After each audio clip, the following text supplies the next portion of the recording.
Lucas 11, a partir do 29, é o texto dessa noite. Pela manhã, nós estudamos o texto que vem antes desse. Então, para vocês que nos visitam, nós temos, desde fevereiro, pregado todo o livro de Lucas, todo o livro de Lucas. Então, de manhã a gente prega um trecho, de noite a gente prega outro. Então, para que você se situe no que a gente vai falar nessa noite, nós estamos numa sequência, e nós falamos que Jesus nos ensinou a amar o próximo, sobre a parábola do samaritano no capítulo 10, nós falamos que Jesus nos ensinou a amar a Deus sobre todas as coisas, com a passagem de Marta e Maria. Logo em seguida, no capítulo 11, nós falamos da oração do Pai Nosso. Logo em seguida, nós falamos que Jesus nos ensina a orar com insistência. Pela manhã, nós falamos acerca de uma estratégia do inimigo das nossas vidas e de uma exclamação de uma mulher. E aí, nós chegamos aqui agora no texto de hoje. Na semana passada, eu falava sobre isso, os irmãos vão lembrar. No versículo 16, o texto diz assim: e outros, tentando, pediam dele um sinal. E eu falei na semana passada isso, que quando Jesus operou um milagre e curou aquele homem que era mudo e expulsou o demônio que o mantinha preso, possesso, alguns no versículo 16 chegam para ele e falam: olha, nos mostra mais um sinal aí. E o texto diz que o intuito deles era tentar Jesus pedindo um sinal. E aí pela manhã, eu acabei a pregação da manhã falando o seguinte para os irmãos que aqui estavam: olha, queridos, a gente tem que tomar cuidado, porque nós seres humanos, nós somos muito tendenciosos a buscar e a preferir religiões ou cultos que nos levam a ter sensações, sentimentos, culto que a gente pode segurar, culto que a gente pode ver,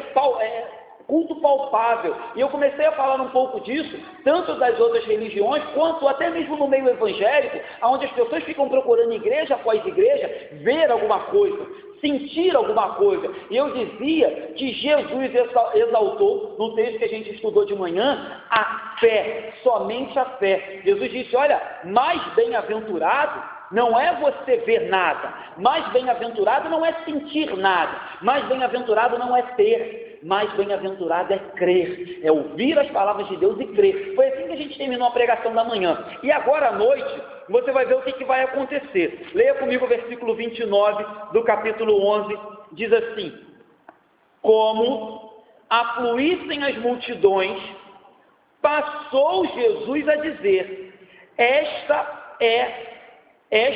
é geração perversa, pede sinal, mas nenhum sinal lhe será dado, senão o de Jonas. Vamos parar aqui. Eu disse também há poucos dias que a multidão estava crescendo, e no meio da multidão havia pessoas sinceras, humildes e quebrantadas buscando Jesus, mas também no meio da multidão havia um grupo pronto para tentá-lo, prová-lo e sempre que possível pedir um sinal. Eles queriam um sinal, eles queriam ver, eles queriam sentir, eles queriam tocar em alguma coisa. E aí eu falei: gente, cuidado com isso de manhã. Essa religião que prega ver, sentir e tocar, ela não é a religião de Cristo. A religião de Cristo é: creia em mim, somente isso. Tenha fé no nosso Senhor Jesus Cristo, creia em mim e serás salvo. É isso que dizem quando vão correndo para Pedro e dizem: Pedro, o que faremos para ser salvo? Ele diz: creia no Senhor Jesus e será salvo tu e a tua casa. É crer. A gente não precisa tocar, ver, ter, enfim. Então, voltando para cá, a multidão cresce, as pessoas começam a expor determinado tipo de pensamentos. O grupo da semana passada disse: olha, esse camarada aí diz que é Jesus,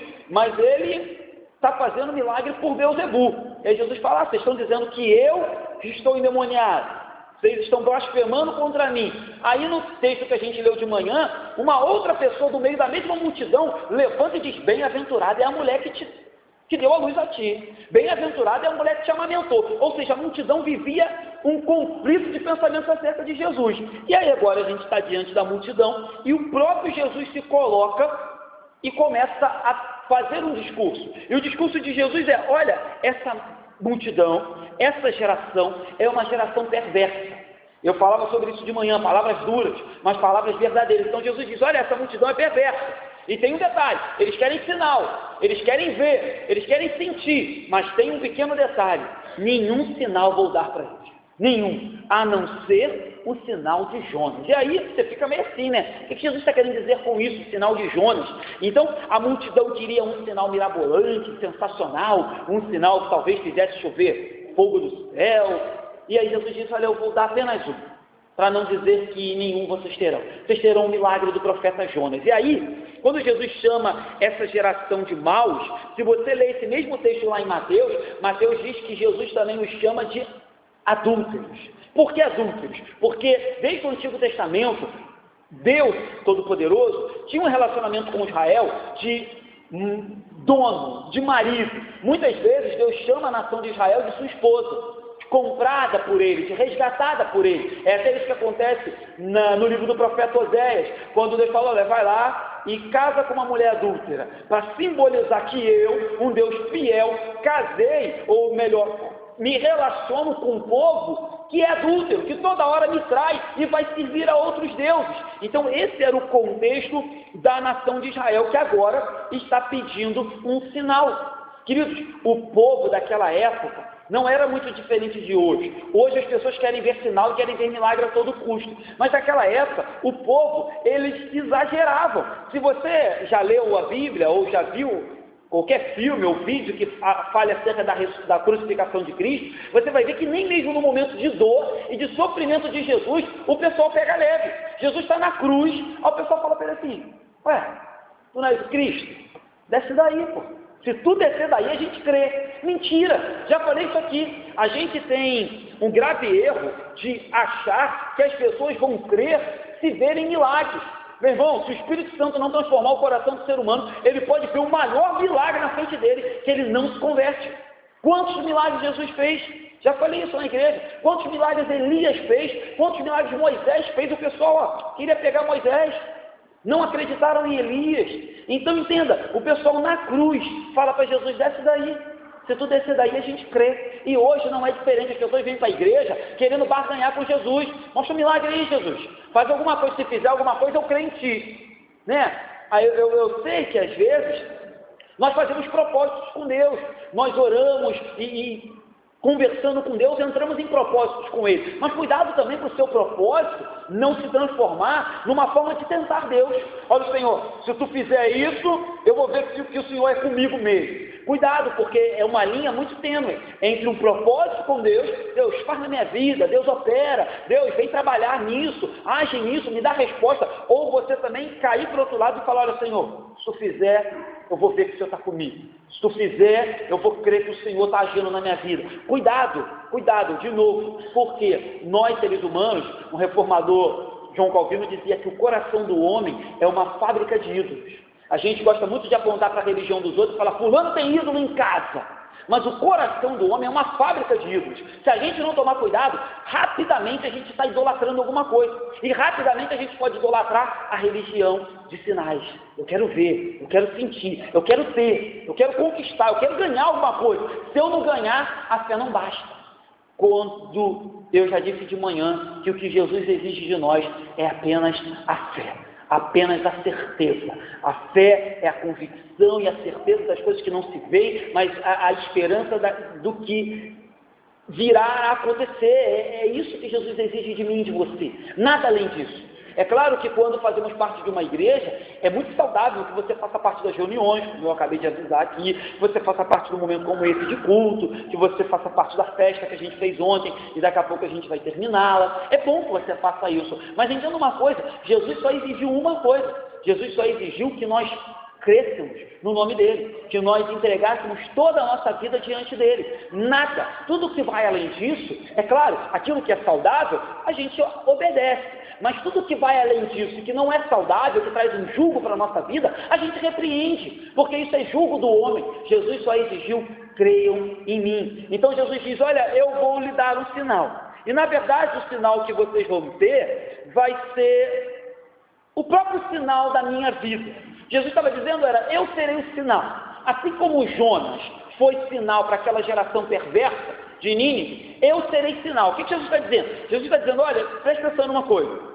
Assim como Jonas esteve 3 dias no ventre da baleia e depois foi lançado no mar. O povo achava que ele estava morto e de repente, quando o povo de Nínive vê Jonas vivo, o povo fica desesperado, porque o pessoal sabe, a maioria sabe a história. Jonas está no barco e de repente uma grande tempestade chega, o pessoal começa a tentar descobrir de quem era a culpa, e Jonas fala: olha, a culpa é minha, eu estou desobedecendo meu Deus e por isso que a tempestade está aqui. E Jonas fala: olha, tem uma solução, me joga no mar que esse negócio acaba. Então o povo joga Jonas no mar e o barco segue viagem para Nínive. Então o pessoal chega em Nínive e fala: olha, o camarada com a gente, tal de Jonas, profeta, jogou ele no mar, morreu, a baleia engoliu ele.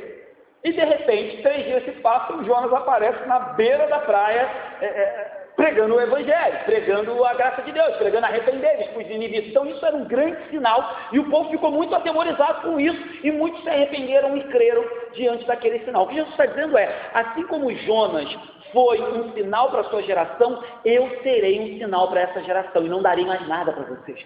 Se vocês não crerem por meio do sinal que eu vou dar, passarei 3 dias morto, ao 3º dia ressuscitarei, vocês não terão mais nada para mim.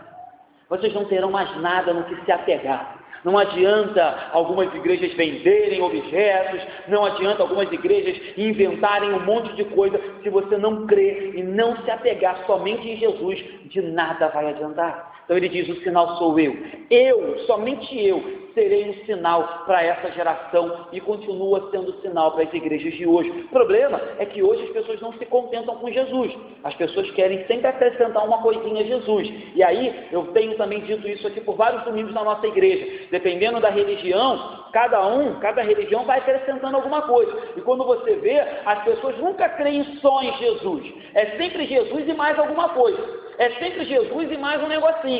Então o que a gente acontece? Entra nesse sincretismo maldito que a Bíblia não nos ensina, porque a Bíblia nos ensina a acreditar em solos Cristos. Falamos sobre isso quando falávamos sobre a Reforma Protestante. Somente Cristo é o nosso Salvador, somente Cristo é o nosso Redentor, somente Cristo é o nosso Senhor, somente Cristo é o nosso justificador, somente Cristo é o caminho, somente Cristo é o intercessor, somente Cristo é o mediador, solos Cristos. O problema é que a galera vai entulhando o evangelho de um monte de coisa, e quando a gente vê, a gente tem Cristo e mais um monte de regras, um monte de coisas que as igrejas vão criando com o passar dos anos. Mas Jesus diz: não, tem um sinal, e somente um, para essa geração e para as próximas que virão. Sou eu.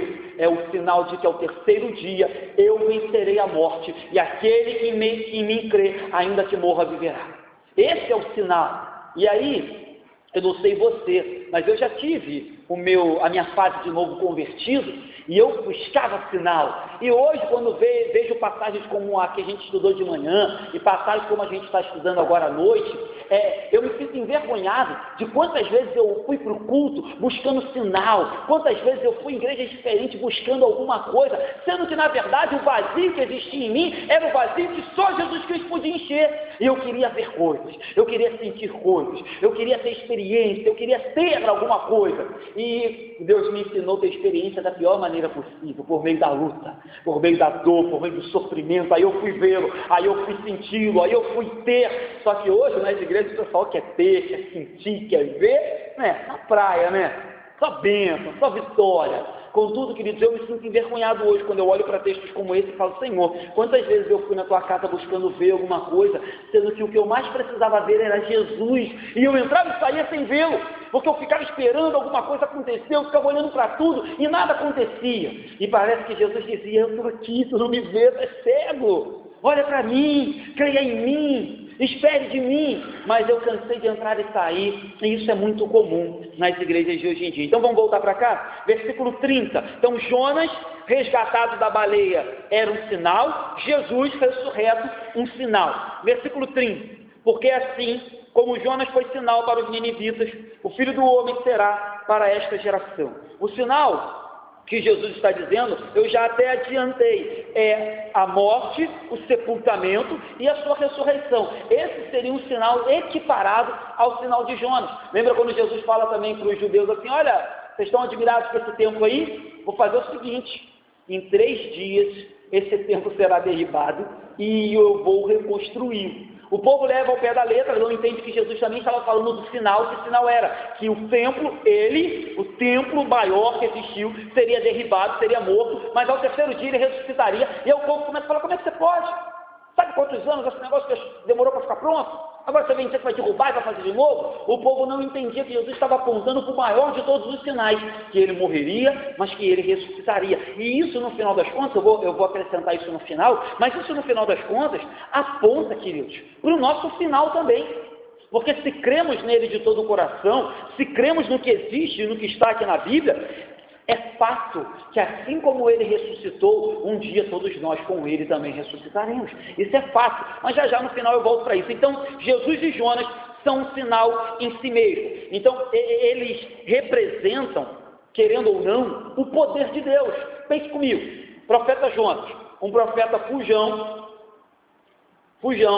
profeta mal criado, um profeta que não queria obedecer a Deus, mal-humorado, parecia um pouco comigo. A pregação dele não era das melhores, e aí ele foge de Deus. E ainda assim, desobediente, fugindo de Deus, Deus vai lá, busca Jonas com mão forte. Jonas não tem nenhuma liberdade, tá, queridos? Nenhuma escolha. Ele até tenta, mas é Deus que manda na vida dele, né? Eu tenho dito aqui, domingo após domingo, quem manda na igreja é Deus, quem manda na nossa vida é Deus. O profeta Jonas é um exemplo claro para vocês, que a gente até acha. Tem uma frase na internet, não me recordo do teólogo, que ele diz assim: a flecha que voa diz sou livre, mas mal sabe ela que quem lançou foi o arqueiro, e o arqueiro sabe muito bem aonde ela vai chegar. A flecha acha que é livre, somos nós, mas quem conhece o nosso deitar, o nosso levantar, o nosso ontem, o nosso hoje, o nosso amanhã, é Ele, e nada vai acontecer se não for por autoridade e permissão dele, nada. Você talvez esteja voando como uma flecha dizendo sou livre, mas quem te lançou é Ele, quem sabe o teu começo e o teu final é Ele, certo? Então, voltando para cá, Jesus diz, olha, o sinal de Jonas é o sinal de um Deus poderoso, de um Deus amoroso e de um Deus que ainda diante da nossa rebeldia vai lá e faz a sua obra. Então Deus foi como um sinal de graça, tanto com Jonas quanto com o povo de Nínive, porque o povo de Nínive era inimigo de Israel, perseguia Israel, praticava atrocidades com Israel. Então, quando Deus tem graça, quando Deus resiste à vontade de Jonas e faz a dele prevalecer, Deus estava demonstrando misericórdia com Jonas e misericórdia com Nínive, porque Deus queria salvar Nínive e quando Ele quer, Ele faz. Não existe esse negócio que Deus quer e Deus não faz. Quando Deus quer, Ele faz. A gente que às vezes quer e não pode. Lembro do meu pai dizia para mim, olha, querido, querer não é poder, mas para Deus querer é poder. Quando Ele quer, Ele age. Surpreende a gente, nos deixa assustados, confunde médicos, confunde doutores, confunde sábios, foge ao nosso controle, faz milagre, opera sinais e maravilhas, opera, quando Ele quer e quando Ele bem entende. Então, o mover de Deus na vida de Jonas era, eu sempre tenho dito isso aqui também na igreja, quando a gente olha para o Antigo Testamento, isso é um grave erro também em algumas igrejas evangélicas. Algumas igrejas evangélicas pegam o Antigo Testamento e querem vivê-lo e pregá-lo de forma literal e começam a viver um judaísmo que não cabe mais. A gente tem que olhar para o Antigo Testamento e tentar achar Jesus nele. A gente tem que olhar para o Antigo Testamento e tentar ver aonde que ele aponta para Jesus. E Jonas era um tipo. Jonas era uma sombra clara de Jesus, não desobediente. Jesus viria aprimorar, né? Jonas desobediente, Jesus obediente. Jonas meio mal-humorado, Jesus sempre o amor em pessoa. Contudo, Jonas era alguém que foi resgatado depois de estar dentro da baleia para salvar vidas, as vidas de Nínive. E Jesus seria a mesma coisa, alguém que foi rejeitado, morto e seria resgatado para ser um Jonas perfeito. Falei já isso sobre Josué, já falei sobre isso sobre Moisés. Todos esses homens do Antigo Testamento apontavam para um só, Jesus. Moisés foi o libertador do povo do Egito. Quem era o grande libertador? Jesus. Moisés só apontava para Jesus. Josué, grande general de batalha. Quem é o maior general de batalha? Jesus. Não perde nenhuma batalha, Josué ainda perdeu algumas. Então cuidado com isso, cuidado quando a gente for para o Antigo Testamento, para a gente não tirar Jesus dele, porque se você tira Jesus do Antigo Testamento, você virou judeu. E aí tem algumas regrinhas ali que são complicadas de obedecer, são difíceis de cumprir. Então não tire Jesus do Antigo Testamento, pelo contrário, vá para o Antigo Testamento com óculos, com as lentes da graça. com as lentes de Jesus, com as lentes do amor de Deus que foi manifestado por meio de Jesus. Senão você vai se tornar um fanático e judeu. Que um dia você vai estar entrando aí na igreja com kippá e com aquela roupa, sabe, que o pessoal acha que é legal, mas aquilo é uma grande bobagem que alguns pastores usam. Grande bobagem, porque Jesus já veio e aquelas imagens, aquelas sombras, hoje só nos servem como exemplos. Mas eram imagens, eram sombras, eram tipos. A pessoa que deveria de vir já veio. Jesus Cristo, é a Ele que nós servimos, é a Ele que nós adoramos. Então, Cristo e somente Cristo ressuscitado é o nosso sinal. Ele é o sinal da igreja. Ele é aquilo que precisamos ver. Ele é aquilo. E aí eu faço sempre, né? Eu gosto muito desse texto. Acho que eu já repeti esse texto aqui umas 20 vezes. Eu faço menção daquele texto quando Filipe diz: Jesus, mostra-nos o Pai.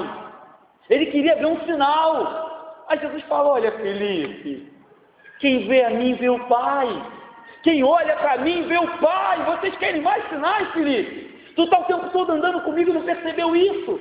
Então, queridos, somente Jesus é o nosso sinal. Olhe para Ele, creia nele, se agarre nele, viva com Ele, porque com certeza você vai conseguir ver o maior de todos os sinais que já pôde existir na face da terra. Então, Jesus é o nosso sinal. Jesus Cristo, crucificado, ressurreto dentre os mortos, operando, poderoso, governador, mandando na minha vida, na tua vida e na vida da igreja. Não tem sinal maior do que isso. Vamos seguir. 31. Aí Jesus agora vai começar a exemplificar o que ele está falando. Olha aí. A rainha do sul se levantará no juízo com os homens desta geração e os condenará, porque veio ela, rainha do sul, dos confins da terra, para ouvir a sabedoria de Salomão. E eis aqui está quem é maior do que Salomão. Vamos parar aqui. Jesus dá seguimento no que ele tinha falado lá no 29, que somente o sinal de Jonas seria dado e nenhum outro. E agora, para mostrar a perversidade do povo daquela geração, ele fala assim: olha, a rainha de Sabá, aquela que saiu lá dos confins da terra, atravessou mares e mares para ouvir de Salomão. Vai acontecer o seguinte: ela não era do povo judeu, mas gentia, de outra geração, e o povo de Israel, ouvindo isso, já deveria estar como? Revoltadíssimo com Jesus. Jesus disse: olha, aquela mulher que não tinha nenhuma aliança com o Deus de Israel, que não tinha nenhum privilégio do pacto que Israel tinha com Deus, ela saiu lá dos confins da terra para ouvir Salomão. E aí a pergunta é: pastor, ela foi salva porque ouviu Salomão? Não, porque Salomão era um tipo de Cristo. Salomão, não diz a Bíblia que foi o homem mais sábio, mas na verdade ele não foi o homem mais sábio, ele só apontava para quem era a sabedoria em pessoa, Jesus Cristo. Por isso que eu digo que todo o Antigo Testamento aponta para Ele, tudo é por Ele, para Ele, por meio dEle. Então ela saiu para ouvir Salomão. Ouvindo Salomão, ela estava ouvindo a sabedoria em pessoa, em Cristo. E aí Jesus disse: olha, aquela mulher ímpia, gentia, saiu da terra dela para ouvir Salomão, ela vai se levantar no dia do juízo. Então Jesus já coloca aqui também, diante da gente, um tema que é muito pouco, né, ou pouquíssimo, pregado nas igrejas de hoje: juízo. E Jesus faz questão de dizer: olha, essa mulher vai se levantar, junto com vocês, israelitas, junto com vocês que estão blasfemando, junto com vocês que estão falando mal de mim. E sabe o que vai acontecer? Ela, porque ouviu Salomão, vai condenar vocês. Vocês, israelitas, judeus, fariseus, religiosos, pastores, né, membros de igreja, que não creem em mim de verdade, serão condenados por aqueles que vocês julgam serem os piores deste mundo. Não é isso que a Bíblia diz, que ele veio chamar os piores, que ele veio chamar pecadores, que ele chama as coisas loucas deste mundo para confundir as sábias, e que ele chama aqueles que não são para confundir aqueles que são. Não é isso que a Bíblia diz? Então o texto está dizendo: olha, a rainha de Sabá vai se levantar. E aí o mais interessante é que o próprio Jesus diz assim: olha, ela foi ouvir Salomão, e vocês estão diante de mim. Aqui está quem é maior do que Salomão. Ou seja, o pecado de vocês vai se agravar. Primeiro porque vocês não conseguem nem atingir a espiritualidade e atingir a devoção, o desejo que a rainha de Sabá teve. Segundo, porque ela atravessou o mundo todo para ouvir Salomão. escutem, vocês não precisaram atravessar nada, porque eu vim até vós, eu desci do céu, habitei entre vós, nasci de uma virgem, aqui estou, então vocês não precisaram ir em lugar nenhum, eu estou aqui fazendo a obra. Ela foi ouvir Salomão, um homem pecador, teve uma baixa espiritual na sua vida terrível. Dizem os estudiosos que Salomão, quando escreve Provérbios, está no início do seu relacionamento com Deus, está ali no seu primeiro amor, muito cheio de Deus. Depois ele tem uma queda espiritual por causa das muitas mulheres que ele arruma, e aí ele se perde um pouco na idolatria dos falsos deuses, e ele escreve Eclesiastes. E depois, num momento de reconciliação com Deus, ele escreve Cantares. Então, até o homem mais sábio do mundo caiu no engano de ter muitas mulheres e de ceder e adorar alguns deuses dessas muitas mulheres. E aí Jesus diz: olha, vocês não foram a lugar nenhum, eu vim até vós.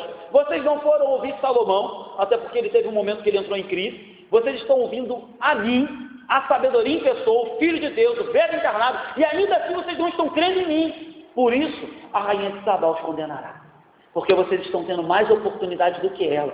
O privilégio de vocês é maior do que o dela. E aí, deixa eu alertar a igreja, vocês que estão aqui hoje, o privilégio que a gente tem hoje é maior do que o povo daquela época também. Nós temos o privilégio de estar sentado numa igreja confortável, com ar-condicionado, ouvindo uma pregação verso a verso, baseada na Bíblia, e a nossa indiferença vai ser cobrada. Se a gente está escutando isso aqui hoje e somos indiferentes para com isso, provavelmente ouviremos: olha, naquele dia a rainha de Sabá vai se levantar e vai exigir de vocês por que vocês não tomaram nenhuma atitude quando o nome de Jesus foi pregado para vocês. Cuidado! Então hoje vivemos pela fé, vivemos na graça, mas as exigências são grandes, porque hoje nós somos privilegiados. Falamos muito isso aqui na nossa igreja também. Nesse momento agora, existem pessoas pregando em containers, existem pessoas pregando em cavernas, existem missionários pregando numa igrejinha de chão batido, de banco sem encosto, ou muitos em pés, sem microfone, sem ar-condicionado. Existem irmãos presos por pregar o Evangelho, nos países geralmente, na sua grande maioria, comunistas, os que perseguem o Evangelho. E nós temos o privilégio de estar sentados com todo o conforto, ouvindo falar de Jesus, e domingo após domingo, não só aqui, estou falando geral, Brasil, muitos entram por aqui e saem por aqui, continuam a viver a sua vida de pecado, continuam a viver uma vida indiferente, continuam a viver uma vida como se Jesus não importasse. Meu irmão, por mais que seja duro de falar isso, um dia, se tivermos assim, ou se vivermos assim, seremos cobrados. E aí, naquele grande dia, não vai ter segunda chance. Falo muito isso aqui na igreja. Naquele grande dia, seremos cobrados. Será game over para alguns. Não vai ter segunda chance. Eu costumo dizer isso aqui na igreja, que alguns podem dizer assim: pastor, talvez o que você esteja dizendo seja uma grande bobagem, isso seja tudo mentira. E eu costumo dizer o seguinte para aqueles que pensam assim: queridos, se o que eu estou dizendo for uma grande bobagem, e eu creio que não é, for uma grande mentira, chegaremos naquele grande dia, eu e você, e estaremos no mesmo lugar. Sei lá, no nada, num lugar de nada, certo? Contudo, se o que eu estou falando aqui, eu creio, há 2000 anos as pessoas creem, pessoas morrem por isso, a igreja prospera cada ano, já tentaram de tudo para parar com ela, mas não param, milagres acontecem, evidências acontecem, por mais que a gente precise apenas crer, a gente vê Deus operar na nossa vida. Contudo, se o que eu estou falando for verdade, naquele grande dia, eu estarei num lugar. E aqueles que acham que o que eu estou falando é uma grande bobagem, estarão num lugar completamente diferente do que eu estarei.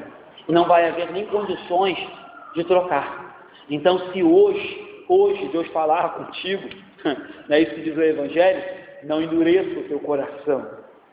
Não deixe passar a oportunidade, porque se hoje for o dia, Deus vai te cobrar. E se o que eu estou falando for verdade, não vai ter mais tempo de se arrepender, não vai ter mais tempo de se lamentar, talvez até tenha tempo de lamentação, mas de arrependimento não vai ter, porque estaremos num lugar bem diferente, e não é o desejo do meu coração ver nenhum de nós num lugar diferente, pelo contrário, nosso desejo é que todos estejamos nas bodas do Cordeiro, se alegrando e comemorando com Deus aquilo que Ele fez na vida de homens e mulheres pecadores.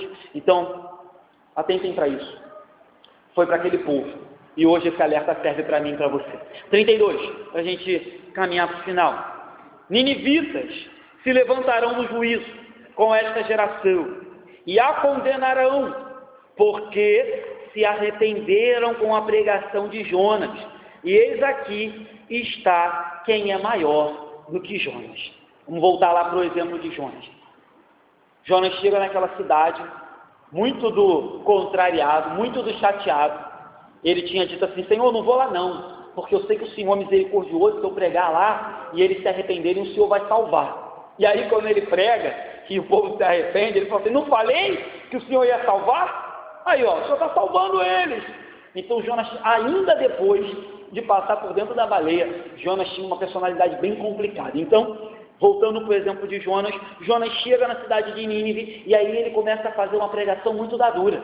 A pregação de Jonas não tinha aplicação, a pregação de Jonas não era ponto a ponto, a pregação de Jonas não apontava para o amor, apesar de estar subentendido. Jonas só dizia: arrependei-vos, porque é chegado o dia que Deus condenará vocês. Arrependei-vos, porque é chegado o dia em que Deus condenará vocês. Essa era a pregação de Jonas. Jonas está repetindo isso o dia inteiro. E de repente, isso chega ao ouvido do rei de Nínive, toda a cidade se arrepende, eles colocam um pano de saco, eles entram num momento de clamor, e aí Deus vem de forma poderosa e salva muitos daquela geração de Nínive. E aí, o que Jesus está querendo dizer aqui é o seguinte: olha só, pessoas menos iluminadas do que a gente, pessoas que tiveram um pregador extremamente duro, como Jonas, pessoas que tiveram um pregador que não tinha mínimo desejo de salvá-los. Hoje você vem para a igreja, e claro, o desejo do pastor dessa igreja é que você se converta, se arrependa, faça parte dessa igreja e seja uma bênção. Mas naquela época Jonas não queria isso não, queridos. Jonas não queria que ninguém se arrependesse, ele queria que todo mundo fosse condenado. E aí, diante dessas circunstâncias, os ninivitas se arrependem, creem, se derramam aos pés do Senhor, Deus os salva. E agora, diante do povo de Israel, dos fariseus, estava ele, um profeta infinitamente maior do que Jonas. Se Jonas tinha má vontade, ele tinha boa vontade. Se Jonas fugia de Deus, ele estava fazendo a vontade de Deus. Ele era a salvação em pessoa. Se Jonas não queria oferecer salvação para ninguém, ele queria, Jesus, oferecer salvação a todo aquele que nele crê.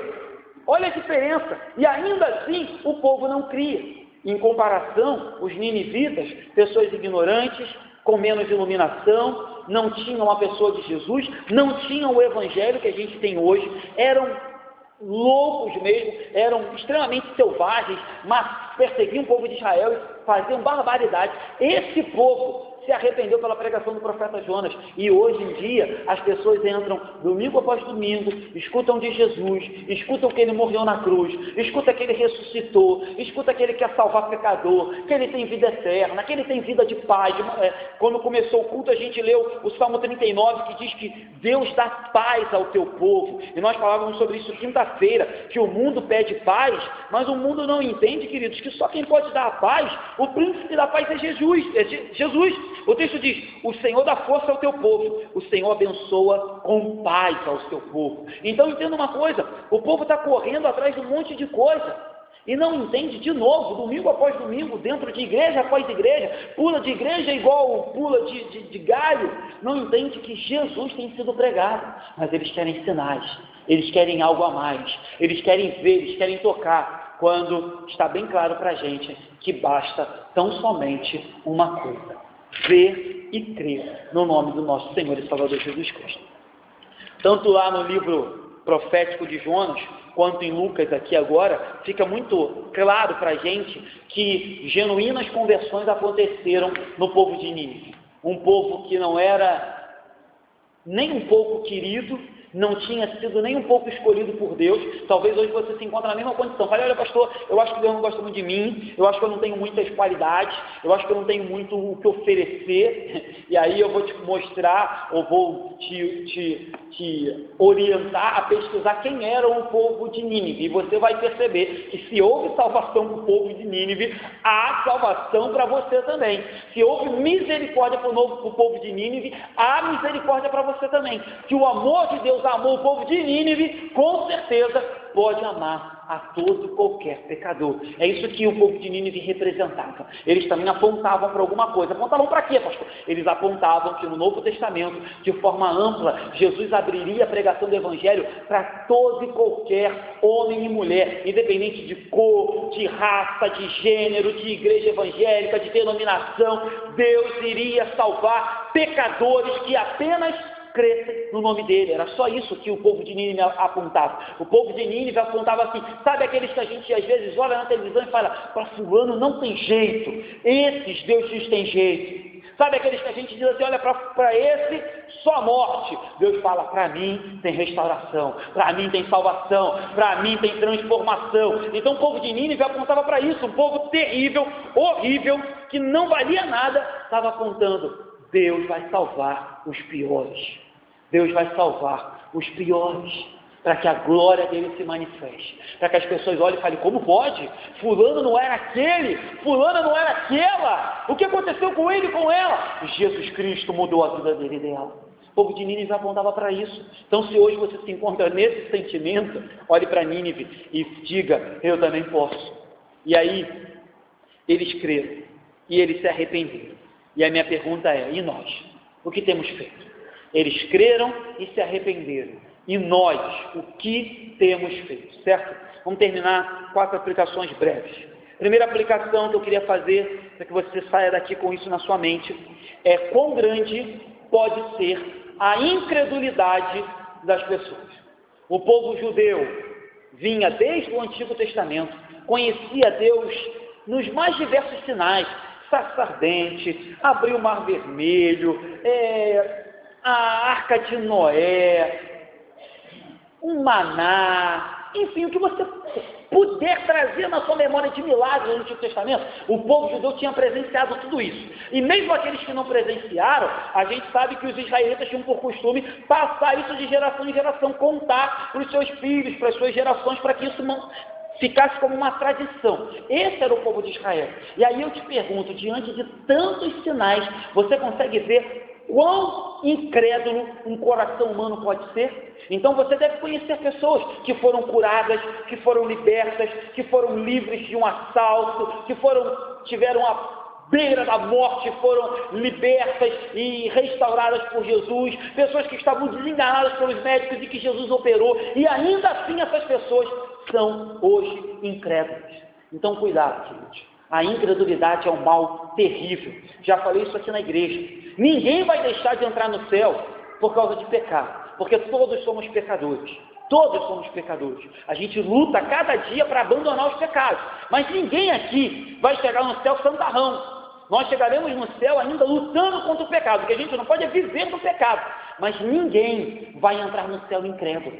Então a incredulidade é o maior de todos os pecados, é o maior. Se tem algo que Satanás pode colocar no teu coração, não são os pecados que a gente considera gigantes, é a incredulidade, porque de um adultério há perdão, para um homicídio há perdão, para um usuário de drogas há perdão, para um ladrão há perdão, mas para um incrédulo não existe entrada no céu para ele. Então, para aqueles que pecam e se arrependem e vivem em novidade de vida, entrarão no céu, ouvirão vinde benditos do meu Pai. Mas para aqueles que são incrédulos, mesmo diante de tantas coisas que Jesus tem feito, pode ter certeza, não haverá salvação para esses. Segunda aplicação que eu quero fazer, ainda que a gente se admire com o tamanho da incredulidade das pessoas, você deve conhecer um monte, eu conheço um monte, também devemos nos admirar, que ainda hoje, no mundo que a gente vive terrível, homens e mulheres têm se rendido aos pés de Jesus. Devemos louvar a Deus, devemos ficar admirados. Olha como o mundo que a gente vive é incrédulo, mas ao mesmo tempo a gente também deve se admirar e dizer, olha como o nosso Deus é poderoso. Ele pega o mais incrédulo, o mais pecador, o pior dos homens e das mulheres e faz uma nova criatura. Faz uma nova criatura. Ele pega aquele que não queria nada com o Evangelho e faz crer no Evangelho, somente por meio dele, porque a fé é um dom dele. Ele quebra o coração, ele abre os olhos, ele abre os ouvidos e diz, eis aí o Cristo, o Cordeiro de Deus que tira o pecado do mundo. É ele que faz isso. Então, se de um lado a gente fica assustado com o tamanho da incredulidade que esse mundo caminha, a gente também deve ficar admirado, assustado que Deus continua operando e fazendo milagres nos dias de hoje. Pegando corações de pedra, pessoas incrédulas e mostrando Cristo, e essas pessoas sendo totalmente transformadas para a glória dele. Então, dando seguimento, terceira aplicação, louvemos a Deus, porque Ele continua concedendo fé a homens e mulheres, pecadores como eu e você. A cada dia Deus continua resgatando. Talvez a gente não consiga visualizar tanto isso, mas eu posso dizer que hoje existem missionários pregando o evangelho e vidas se rendendo. Hoje existem igrejas perseguidas pregando para pessoas que não poderiam ouvir o evangelho, muçulmanos se convertendo. Hoje existem refugiados fugindo da perseguição islâmica e se convertendo. O evangelho continua prosperando, vencendo. O reino de Deus é vitorioso. A promessa é que as portas do inferno não prevaleceriam contra a igreja. Então ele continua vencendo, queridos. Talvez a gente não consiga visualizar muito isso, talvez porque fazemos parte de uma região onde existem muitas igrejas, onde as pessoas talvez tenham um pouco de dificuldade em vir à igreja, em fazer parte de uma membresia da igreja. Não se deixe enganar, o evangelho vence a cada dia, ele ganha a cada dia, e a cada dia almas têm sido resgatadas das mãos de Satanás, por meio do poder do evangelho. Então, louve a Deus pelo dom da fé e pela obra que Ele continua fazendo por meio de homens e mulheres. Falávamos disso há pouco tempo, lembra? Quando eu falava dos homens, dos 70 que foram enviados, eu dizia que hoje, pessoas anônimas, que a gente não conhece o nome, não sabe onde está, não sabe se é branco, se é negro, se é pobre, se é rico, pessoas desse tipo estão pregando o Evangelho e o reino de Deus tem avançado, tem ganhado, tem vencido, e nós esperamos aquele grande dia quando ele será totalmente estabelecido. Última aplicação nossa, para a gente terminar, e aí eu já falei um pouco sobre isso, é que esse texto, além de sério, ele aponta para algo inevitável. Jesus voltará, e o juízo de Deus se estabelecerá. Para aqueles que creem em Jesus, perdão e vida eterna. Para aqueles que não creem em Jesus, condenação e juízo eterno. Duro dizer isso, difícil dizer isso, até porque eu sempre quando falo sobre isso, eu falo da minha família, porque é mais fácil falar da minha, que as pessoas não ficam chateadas. Eu tenho muitos familiares que estão nessa condição, muitos, tenho avós nessa condição, tenho primos nessa condição, e por mais que seja duro, eu sei que isso é uma verdade. Em breve Jesus voltará, em breve Jesus voltará, e ai daqueles que ainda em vida não reconhecerem como Senhor e Salvador da sua vida. Virão a rainha de Sabá, virão os ninivitas, se levantarão e condenarão pessoas que hoje têm uma igreja em cada esquina. É bem verdade que nem toda igreja vale a pena entrar, mas tem uma igreja em cada esquina. Todo mundo tem uma Bíblia em casa, todo mundo. A gente tem acesso à internet, à literatura, a gente tem acesso a qualquer pregador. Você entra na internet, você escuta o pregador que você quiser. E ainda assim, naquele grande dia, ninivitas que só ouviram, arrependei-vos, porque o juízo chegará, se levantarão e condenarão muitos, porque não creram no Filho unigênito de Deus, naquele que nos disse que somente Ele pode levar pecadores para o céu, que somente Ele pode pegar um homem destruído, um vale de ossos secos, e transformar num exército poderoso, trabalhando em nome do nosso Senhor Jesus. Hoje a gente tem feito muito isso, né? A gente olha para o vale de ossos secos, apontava para onde? Apontava para a gente, queridos. Éramos um vale de ossos secos. Se a gente tirar Jesus aqui dessa reunião, se a gente tirar o Espírito Santo aqui dessa reunião, teremos aqui, ainda que vivos, um vale de ossos secos. Só somos vivos hoje. Só somos um exército hoje, com poder, com autoridade, cheio do poder do Espírito Santo, porque Jesus veio e fez de um vale de ossos secos um grande exército, disposto a pregar que o mandamento se resume em amar a Deus acima de todas as coisas e o próximo como a ti mesmo. E que só é necessário uma coisa: crer no Senhor Jesus e seremos salvos. Amém? Deus nos abençoe, que fale conosco ainda por meio dessas palavras que nos foram pregadas nessa noite. Amém? Fiquem de pé, vamos terminar o culto.